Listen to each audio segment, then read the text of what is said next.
2, 3, 4. Places, almost time for places. Thank you, 5. 5 minutes to places. Thank you, 5. Thank you, 5. So, Josh. I love your curlers. Thank you. I've got curly hair in this show. Lovely. Little body. Listen, I've been meaning to ask you, do you remember your the first artistic experience you ever had? Yeah, so we're talking in October, so everything that's going to come to me is going to be scary movie related. Okay. I feel like almost everything, I think when I think back, one of the first things that I remember being like actually inspired by thinking this is art were like monster movies. When I was like, I don't know, 7 or 8, I started seeing The Invisible Man, like the old black and white Invisible Man with all these amazing optical special effects, And as a little kid, I could tell like, well, that's like a craft. That's like somebody doing work.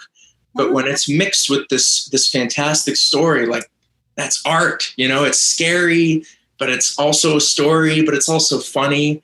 And it was probably the first time that I had this feeling of like, movies, man, this is art.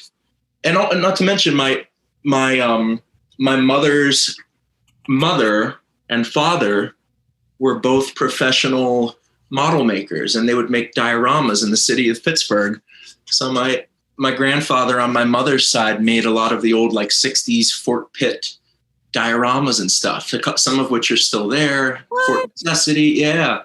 So I just figured that everybody's family, I thought that's what everybody's kind of grandparents did. I thought they were all artists making little tiny scale models of the Revolutionary War, That's so cool. If that were true, everybody's grandparents were artists. Like the older you got, the more you had to start becoming an artist.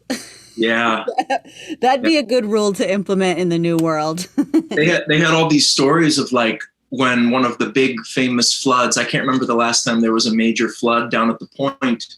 But as the flood would be starting, my grandfather would be like, my models, my dioramas. And like he and his partners would just take their own trucks and because no one at Fort Pitt, whatever, right? We're just going to lock the doors and water would be starting to rise up. And so they have all these great family stories of them trying to save their giant French and Indian war mannequins and stuff like that. Wow. Oh, and these were giant. These weren't small, little, like in boxes kind of things? Some were full size. My mother has stories of going down to use, for a time they lived in Bloomfield, there was a Pittsburgh potty.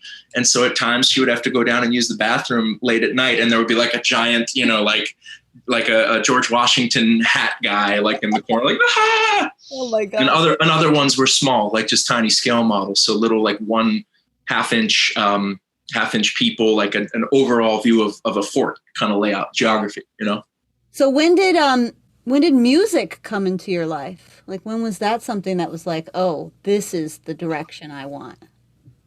Music came in. That was another thing that I just kind of thought.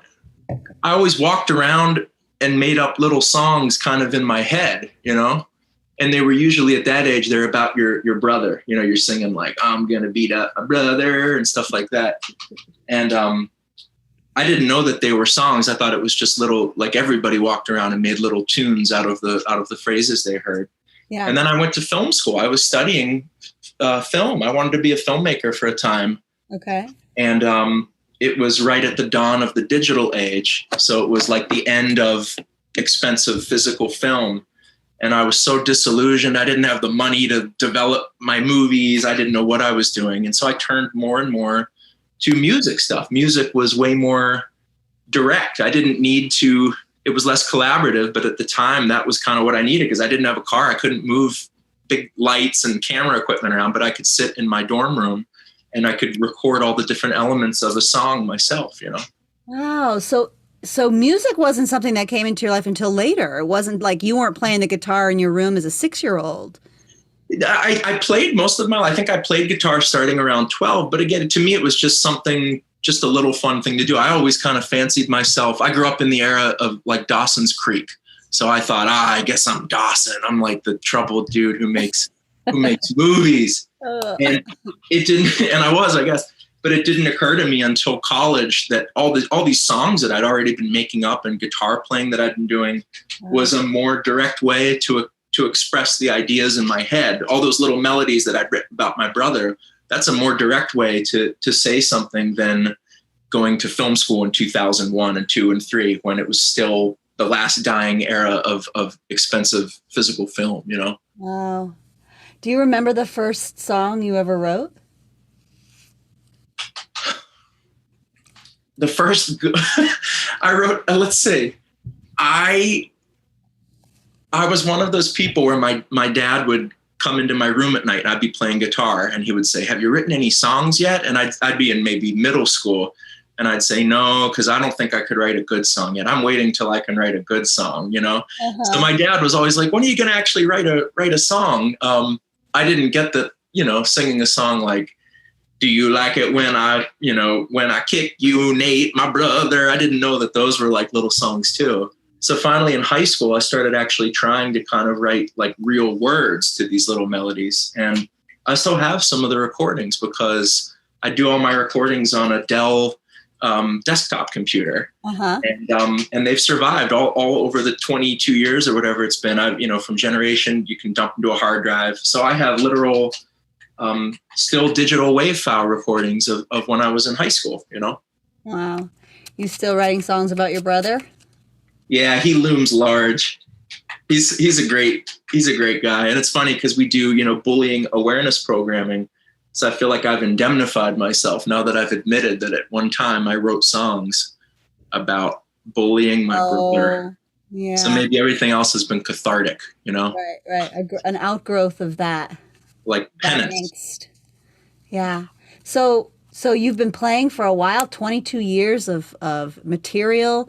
What keeps you going? Like, what keeps you like continuing to do that? Your life has changed so much over the past couple of years. What keeps you going? Well, I don't know. I guess I always think maybe at some point I'll get back to trying to do movie stuff, you know? That was really what got me excited to begin with. And it's funny, I know that some other friends that you've talked to say that they're working on their musical. I'm not going to name names, but I know some folks that you've talked to said they're working on their musical. Yeah. So of course I'm working on a musical too. I guess everybody is who's worth their salt. But at the moment, I don't really have any ideas for like rock and roll songs because one, I feel kind of older. Like I don't feel like some guy that really has much to say about rock and roll. And I also feel like I don't know that I have the natural drive to make more like kind of pop rock and roll recordings because I like the ones that we've already made. And I can't really imagine having all the time to do much better, you know? Oh, I love your stuff. I just really do. I love your music, Josh. I love your curlers. There's even more. Your curlers are they're multiplying. They are, and they're morphing into different colors. So this I was going to ask you about like a dream project. So is it a movie musical? That's your dream project? What's your dream project? My dream project, going back to October, I always loved horror movies, right? Like I said, that's always been my thing. Yeah. My dream project would be to do a big high budget, like a Netflix miniseries remake of a great like 70s trashy Italian horror movie.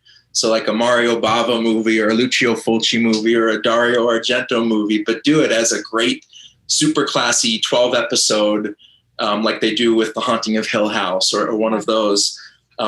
Because there's some wonderful concepts kind of at the core of these 70s and 80s European horror movies that, I can't even imagine now with everything looks so good now. All television looks amazing. It's like CSI looks amazing. So everything's going to, you know?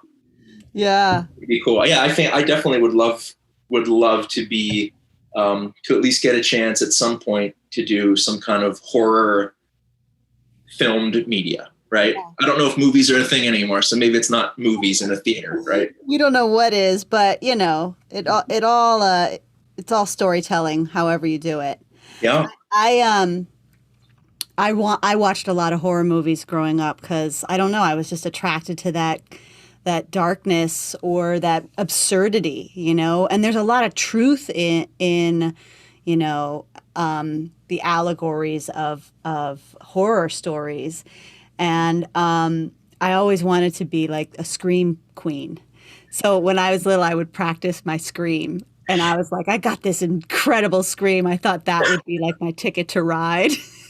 What if you did a one woman show, which was just vignettes of famous, you know, they're usually referred to as like the final girl, right? Like Jamie Lee Curtis and the Yes.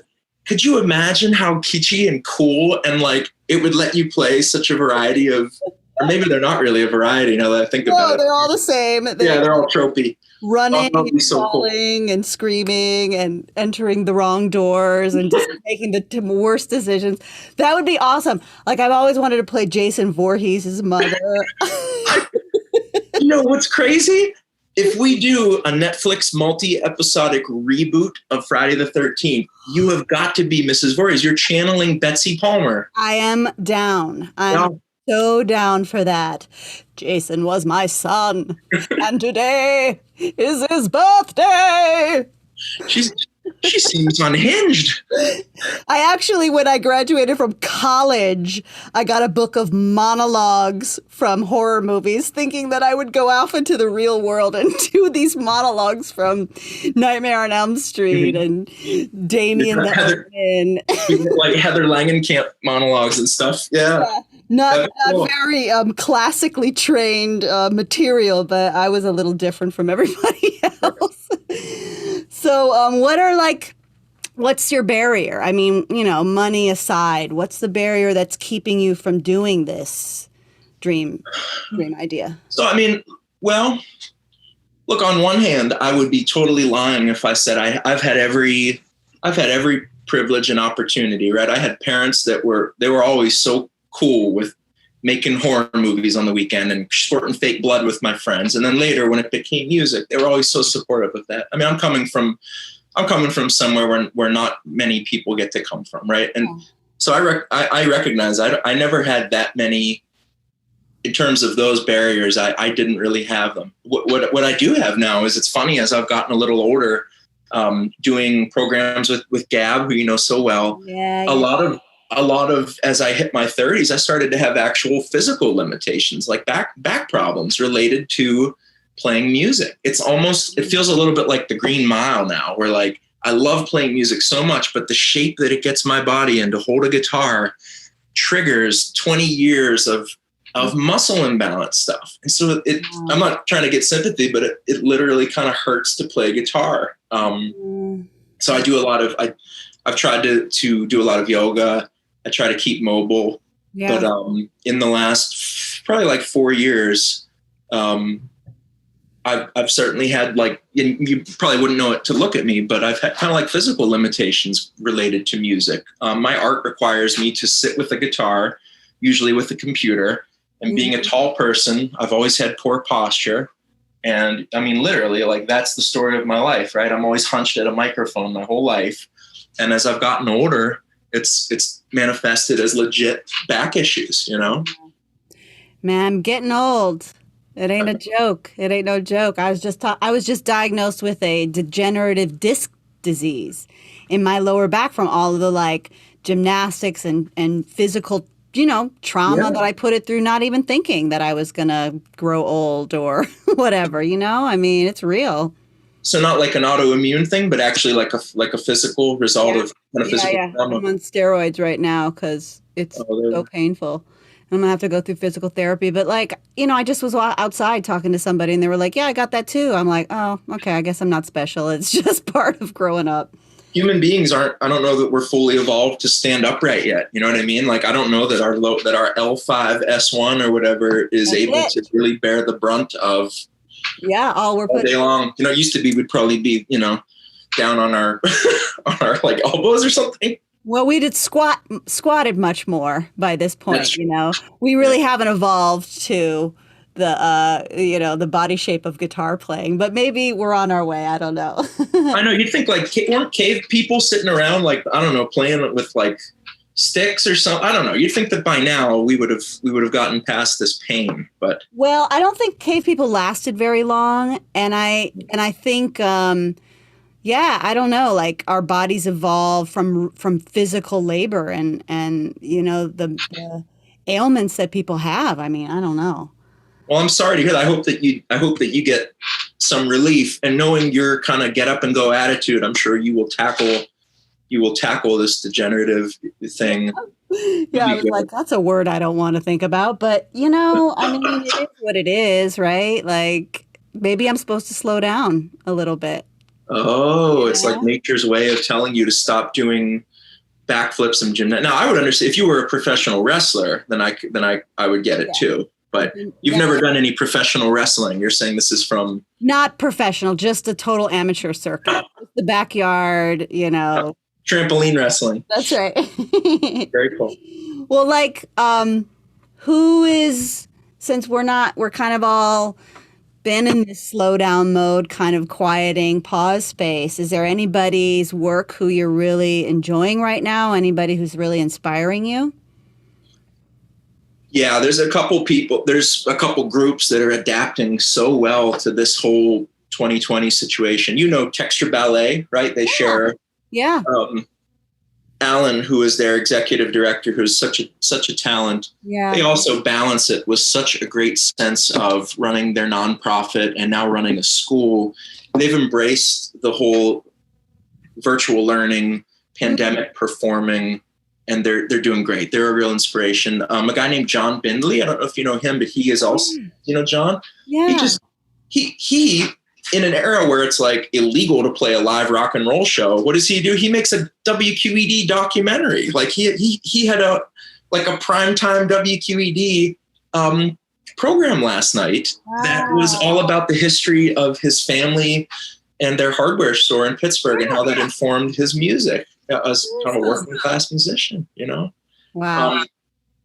In terms of national people, we're watching The Haunting of Bly Manor, which is kind of like the Netflix, the Hill House for 2020. And there's an actress, I think her name is Tania Miller, who is amazing. I think she was in Waitress on Broadway and stuff. She's one of the best actresses, performers that I've seen in ages. She's incredible. Oh, I'll have to check that out. That's really awesome. Yeah, there is a lot for us to really view and consider these days, you know? For sure. Yes. Places. Oh, it's showtime. That's a wrap on this piece. Clean shaven and ready to go. Well, I don't know how close contact anyone's able to legally have with me, but if they do, they'll get a nice smooth touch. You're considerate and you look great. Well, thank you so much. Hey, break a leg. You too.